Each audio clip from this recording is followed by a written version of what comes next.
Start பண்ணிடலாமா? பண்ணுமா. பிபிகேஎஸோட bowling squad பக்காவாக இருந்துச்சுல்ல? நினச்சதை பண்ணாங்க. ஹர்ஷ்தீப் தான் விக்கெட் எடுக்கலன்னு வருத்தம். ஆனால் 2 கேட்ச் செம்மையாக பிடிச்சார்ல. எங்கேயும் யான்சன், எதுலேயும் மான்சன். ஏமா அப்படி சொல்கிற? ஆமாம், பால் அவரை தேடி போச்சான்னு தெரில, அவர் பாலை தேடி போச்சான்னு தெரில. ஒரே கேட்ச் தான் அவர் கையில். பேட்டிங் பற்றி எதனா சொல்லேம்மா. அப்படி இப்படின்னு 150 முடிக்க வேண்டியது கடைசியில் 160க்கு மேலே வந்துருச்சு. யாரோட காரணம்? நம்ம ஐயாச்சம்மி ஹர்ஷ்தீப்போட லாஸ்ட் ஓவர் பரிதாபம் தான்மா. ஆமாம் ஆமாம். சரி, செகண்ட் இன்னிங்ஸு என்ன சொல்கிறது? சர்க்கஸ் துப்பாக்கி மாதிரி பஞ்சாப் கிங்ஸ் பேட்டிங்லேயும் பவுலிங்கும் மாஸ் காட்டுறாங்கல்ல. அப்படின்னு பார்த்தா நீ என்ன சொல்ல வர?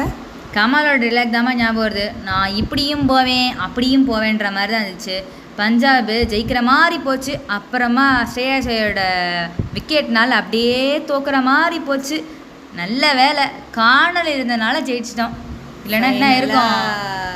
பிரீத்தி சிந்தா ஹாப்பி என்னாச்சு? ஐயோ முடியல.